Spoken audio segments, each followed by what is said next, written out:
That doesn't mean that this sector of the medical industry or America or the world means they're bigoted or ignorant. The floor is yours if you want to tell conservatives how to get this right.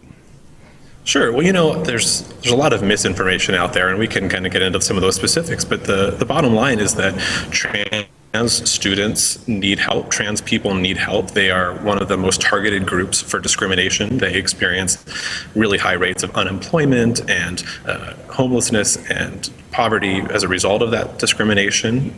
They're denied health care because of that discrimination. And how are they denied health care?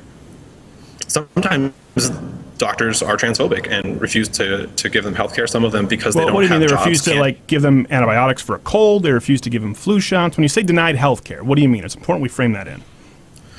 Well, it can mean a variety of things. It can mean that they don't have insurance because they don't have a job, and so they just can't afford health care, so they don't even get to the doctor. It could be that they don't have a doctor in their community that respects who they are, so they don't feel comfortable going to that doctor. Without feeling that's important. I want to make sure we get the language right here, because especially you've accused me of being ignorant on Twitter, and that's okay, and I respect that you can say that, but that's not accurate to say being denied health care. If they don't have insurance because they don't have a job, or if they don't feel comfortable going to a doctor, they're not being denied health care. So when you say denied health care, that means a doctor proactively denying someone health care, all health care, solely because they're trans. Is that really a common occurrence? It definitely happens. I mean, if you look at the 2011 National Transgender Discrimination Survey, which is the largest look at what trans people actually experience, there were certainly people who reported experiences like that, where they came out to their doctor as trans and either received no treatment or didn't receive the treatment that they needed. So in regards specifically to trans, but what if a doctor says, hey, I'll treat you and everything else, but I'm not going to do the hormone replacement therapy. This is an issue I'm not going to touch because the science isn't in, and I don't think it's good for you. Is that considered denying health care? I think it is, because a lot of the care that they need for their transition is medically necessary. If they can't achieve mental health wellness because they can't access medically aspects harmful? Of transition, there's no evidence to suggest that it is. Well, sure there is. And that's some of the misinformation that we can get into if you want to. I mean, one of the stats I've got it right here. Let me bring this up because this is important. Now, we can get into gray matter and we can talk about how the brain works, but I've got this a pretty empirical analysis here. It is not surprising that the influence of sex hormones in the brain were not limited to hypothalamus, but they're also expressed. So prior to cross-sex hormone treatment, a lot of the studies that I've heard you trot out and people trot out were involved with people after they had gone through the cross-sex hormone treatment. When you eliminate that variable, you see that a male to female transgender, the brain size is exactly in line with other males, and it only changes once you go through cross-sexual hormone replacement therapy. Now, there's a big controversy right now in the medical community just regarding testosterone replacement therapy or growth hormone for injuries. Some people think that's a problem. Going into estrogen, putting it directly into a male, which every study we have would show bad results, cancerous results, is it not within the bounds of reason for a doctor or an establishment like Johns Hopkins, who maybe they're not ignorant, maybe some of them are progressive liberals, and they just say, these are not great results, we've studied it, we don't want to do this right now, we need to wait until the science is in. Is that a possibility? I mean, I'm not familiar with the studies that you've talked about. I'm familiar with studies that show that there are no consequences for trans people that use cross-hormone therapy, and I'm familiar with many studies that show that there are great benefits to their health and well-being. I've got it right here. Transsexuals had brain volumes in agreement with their sex at birth. The intracranial volume and the hypothalamus volume of males were larger than females, irresponsive of condition of transsexualism. This supports the notion that the brain volume changes in transsexuals are related to cross-sex hormone treatment and do not reflect pre-existent differences in brain volume between transsexuals and comparisons. So, isn't it possible for a doctor to take this? This comes from medical journals to say, well, we know the changes occur after the sex hormone replacement therapy, and we know that can be bad, so let's hold off. Or is that doctor ignorant? Because I want to make sure we frame in the language, because there are a lot of doctors out there who would probably agree with you, except for when it comes to the medicine.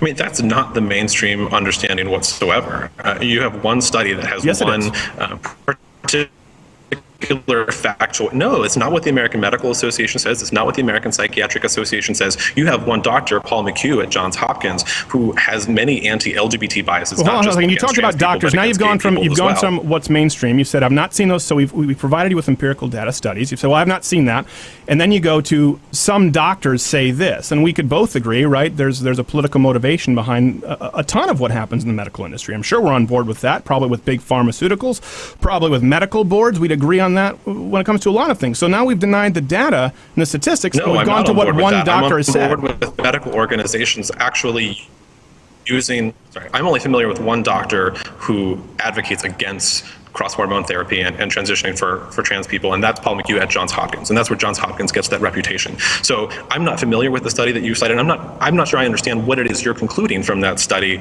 except something about how brains change. But what I know is the difference is I've not concluded something. That shows that. Excuse me, I'd like to finish. It's not fair. I can't let you get away with that, though, and say I only know one doctor. That's not accurate, Zach.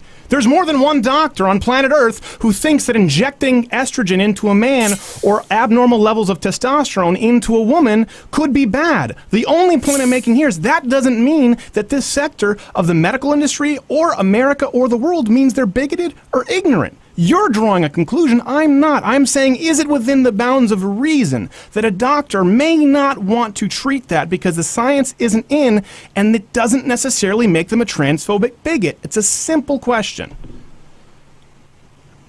There's two pieces to that. Okay. One is I'm highly suspicious of any doctor that draws their own conclusions based on things that they can find in certain studies when the rest of the industry has found a different approach is necessary. If everyone agrees in the psychiatric community, or at least an overwhelming majority, and everyone agrees in the medical community that the best way to help trans people achieve wellness is to support them in their transitions, then it doesn't matter to me if there's a couple doctors who disagree, and it would make me question their motivation. There isn't a couple doctors, and there is not unanimous agreement. That's just not accurate, Zach. We can have an honest conversation, but that's not accurate. You can't come on and say that and say there might be a couple doctors. It's not accurate. It's not honest to say.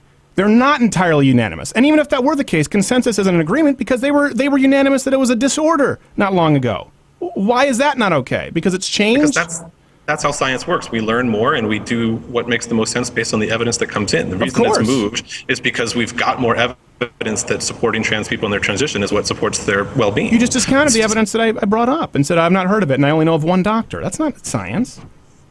But what I'm saying is that does not represent the consensus. You finding an exception to the rule does not disprove the rule. If a doctor says, I want to get back to the question because you're getting up. If a doctor, because you said denied health care, and you use this and you call people bigots and you call them ignorant. If a doctor who is treating someone and still will treat that person as any other patient but says, I'm not going to do hormone replacement therapy or go down that path, but I will treat you as a patient, are you filing that under denying health care?